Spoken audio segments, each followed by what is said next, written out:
Kamala is reelected, Iran will quickly obtain nuclear weapons. They're already about ready to do it, okay?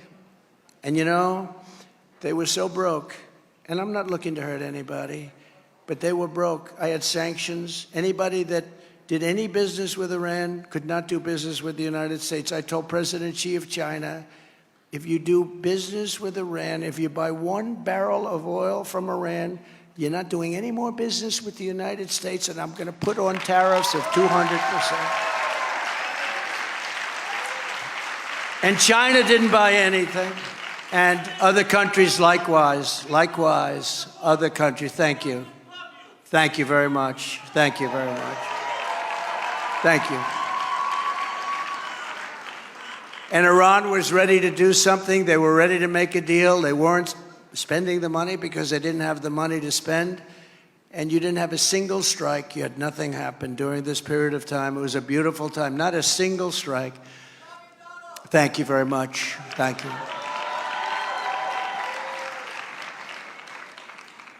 So Iran will right now quickly obtain nuclear weapons capable of killing millions and millions of people. Jewish people, non-Jewish people. There's no discrimination with nuclear weapons, you know that. And the power is unbelievable. And I know because I renovated, fixed, and bought brand new nuclear weapons. We have the greatest nuclear stockpile now. But I hated to do it because the devastation is nothing. This will be Third World War if it happens, and we're relying on stupid people. If it happens, this will not be 2 army tanks going back and forth and shooting. This will be, again, obliteration. This could be world obliteration.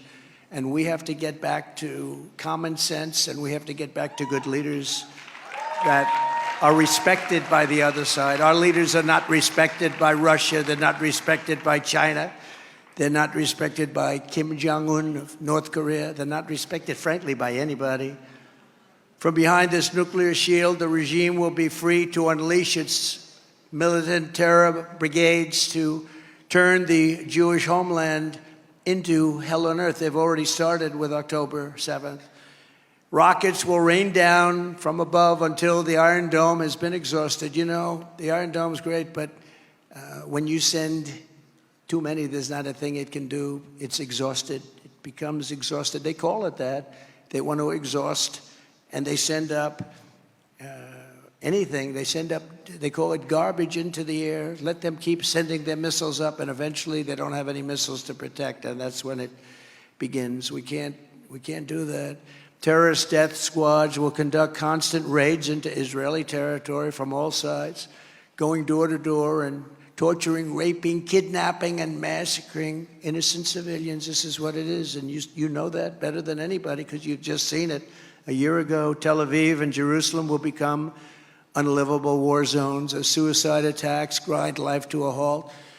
So, as president, I would look at a map of the Middle East, and I'd see a massive, massive piece of land, and I'd see a little dot, just like this stage, and that, right at the top.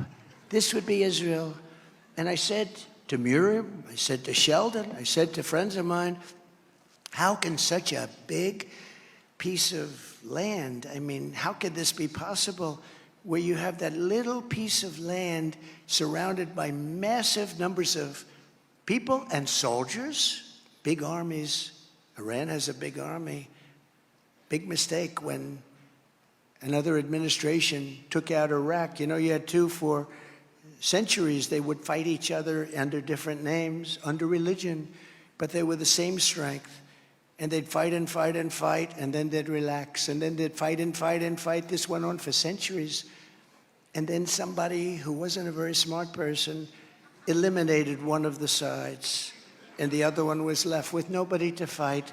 And now the other one basically has Iraq as a subsidiary. And Iraq is very rich, and so is Iran very rich. When I was there, Iran had no money. Now Iran has $350 billion, all made in 3.5 years. They took off the sanctions. But Iraq is like a subsidiary of Iran. Don't let anyone ever tell you.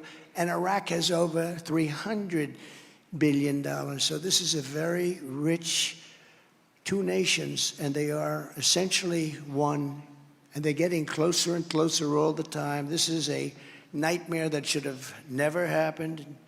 Iran, Hezbollah, Hamas, the Houthis, you see the Houthis all over?